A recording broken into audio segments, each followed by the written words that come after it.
Hey everyone, this is Scott here again with a new video to help you learn how to trade, invest, and master your finances so you can apply that knowledge in the real world and multiply your money. And in today's video, you'll be learning about the crucial importance of liquidity or tight bid-ask spreads for the products that you are trading. So this concept is applicable to options, to stock, bonds, futures, foreign exchange, basically any financial product that does have a bid and an ask spread.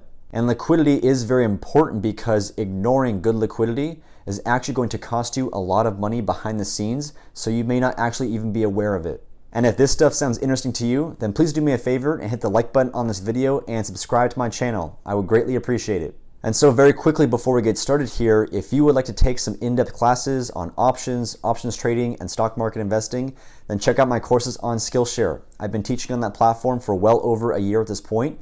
And in case you aren't aware, SKILLSHARE is a lot like YouTube, except the content on that platform is geared solely towards the purpose of education in the form of online classes. And in my courses, you will see a lot of the detailed research and analysis that I've done using real stock market data with spreadsheets, graphs, and even computer programs that I've written to help simulate and prove the concepts that I am teaching. And I've dropped some links to some of the more introductory courses of mine in the description of this video below. Now you will need a premium membership with the SKILLSHARE platform if you do want to watch my courses, but if you do sign up for that membership using the links provided in the description of this video, you'll get an absolutely free 2-week trial. And during that time, you can watch all my courses on SKILLSHARE absolutely for free. And then once your trial is over, it will only cost you a few dollars a month to maintain your membership, and you'll gain access to all the future courses that I have planned going forward, in addition to all the other classes that are on SKILLSHARE too. And if you decide it's not for you, no worries, you can cancel before your trial's over and you won't lose a dime. But again, if you are interested, then check out those links below and join the thousands of other students that have already taken my classes. And so with that being said, let's hop on over to my trading platform now and we'll get things started. Alright, so welcome to my trading platform here, and what you're looking at is a 1-year price action chart of VIR Biotechnology.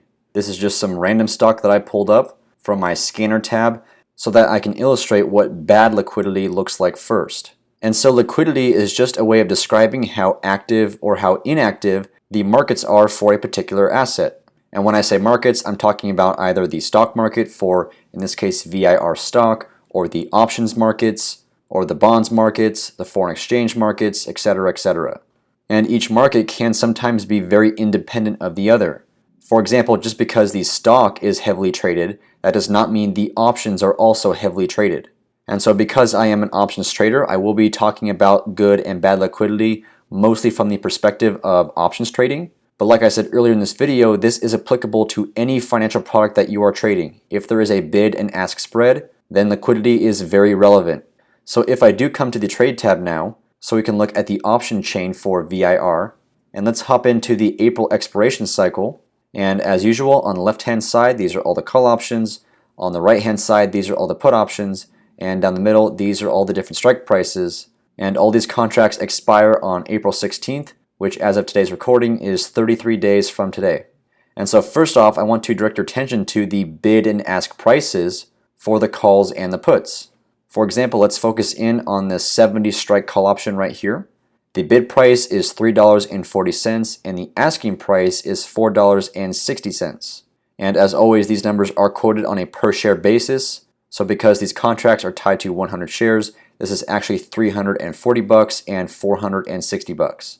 And just in case you're not aware, the bid price simply means this is currently the highest price that someone in the market is willing to pay for this particular call option. And then the asking price is the current lowest price someone in the market is willing to sell this option for.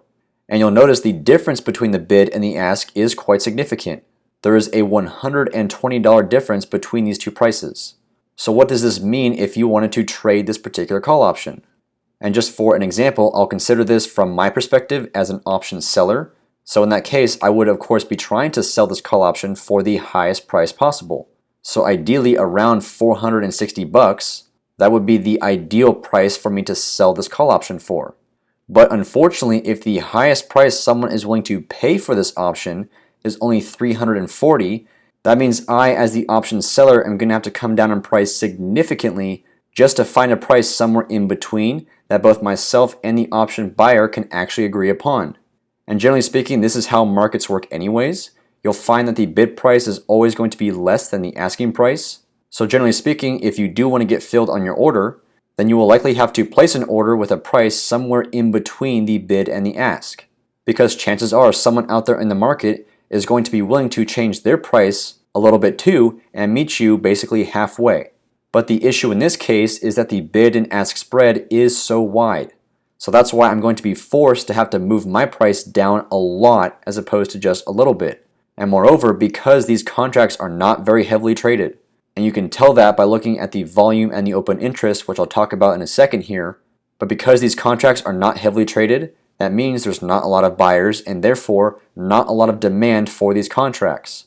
And so as a result, I might have to come all the way down to the bid price just to get filled on my order, just so I can sell this contract. If there were a lot of buyers in this market, then perhaps there would be at least one buyer who would be willing to meet me halfway.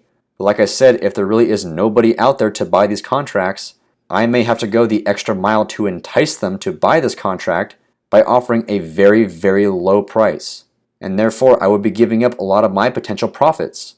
If I sell this contract for only $340, I'm giving up $120 of potential profit on this trade. That's a lot of money. And moreover, if you were to repeat this and continually be involved in markets that are very illiquid, the amount of money or slippage that you're giving up because the markets are so wide will add up significantly over time.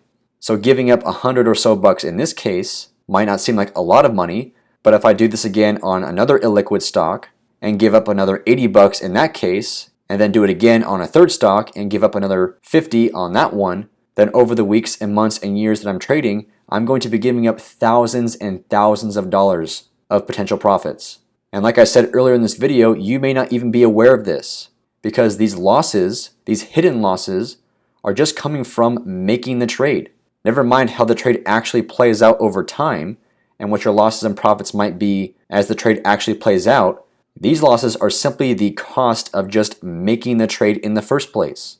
And lastly here, if I wanted to get out of this position, and in doing so I would have to buy this contract back, well, obviously now I'm the buyer of this contract, and once again, because there are so few people trading these options, so few sellers, I may now have to pay up significantly to buy this contract back, right? Because I would need to entice one of the sellers to actually sell me this contract. And so now to give you an example of what great liquidity looks like and the kinds of products you should actually be trading, let's take a look at SPY now. And perhaps you recognize this ETF. This just tracks the S&P 500. So once again, we'll look at the April expiration options, and I'll scroll down a bit here to get to the at the money options. And now take a look at the bid and ask prices for these contracts. For example, let's focus in on the 400 strike call option. The bid price here is $453. And the asking price is $457. The difference here is only $4 wide, not $120. And so now in this case, if I wanted to sell this call option, of course I would like to sell it at $457, but I do know that I'll have to walk down my price a little bit to meet the buyer halfway. But in this case, halfway is only having to come down by $2. That's it. I come down $2, the buyer comes up $2, we both meet at $455, and the order goes through. So the slippage here, the cost of basically just making the trade, is almost zero.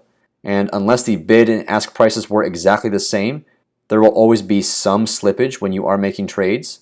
And so because you cannot completely eradicate slippage in your trading, then your goal should always be to mitigate it as much as possible. And therefore, that's why you should only be trading very liquid products. So giving up only $2 here, and then maybe $2 somewhere else, $3 on a third stock, so on and so forth. That's still, of course, going to add up. That's just the cost of trading. But obviously, that's going to add up a lot less quickly than having to give up $100 on one trade, then another $100 on a different trade, simply because I'm choosing to trade very illiquid products. And for options at least, one of the ways you can tell if an options market is very active and heavily traded is by looking at the volume and the open interest. Right, the volume for this particular call option is over 4,000. That means over 4,000 of these contracts were traded during the last trading day. It's a very high number. And the open interest is almost 37,000. And the open interest simply means this is the number of call options, number of 400 strike call options that are currently active, that have yet to be settled. So when you see volume and open interest in the thousands, you know that these markets are very, very liquid, very, very active. And you can see these kinds of numbers for all of these call options and all the put options. And so conversely, by comparison, coming back to VIR here for a second, and let's focus back on the 70 strike call option again, the volume for this contract is only 14. Only 14 of these contracts were traded in the past trading day. That's almost nothing. And the open interest is only 215. Moreover, just scanning down the call options here, you can obviously see a whole lot of zeros. Most of these contracts are not even traded at all. Same thing for the put options here as well. Very little volume, very little open interest. So that's why, once again, the bid and ask prices for all these contracts are very, very wide. So whatever you are trading, if you are trading options like myself, or if you trade stock, futures, bonds, forex, whatever, do yourself a favor and only stick to very liquid products. Trading is obviously already very difficult, so don't make it more difficult than necessary by giving up a lot of your profits and also increasing your losses by simply trading very illiquid products. And so that concludes today's video, and I hope at this point, if you haven't already, that you'll start incorporating good liquidity standards into your trading. And please let me know your thoughts or if you've got questions in the comment section below. And also, if you have topic suggestions for future videos that you would like to see from me, then let me know those in the comments as well. And don't forget, if you want to take some in-depth classes on options, options trading, and stock market investing, then check out my SKILLSHARE courses, links in the description of this video. And lastly, if you enjoyed this video, then please give it a thumbs up, drop a comment, and subscribe to my YouTube channel. And make sure those notifications are turned on. I'll be dropping new videos every Monday, Wednesday, and Friday, and you don't want to miss out. So thanks again for watching, and I'll see you next time.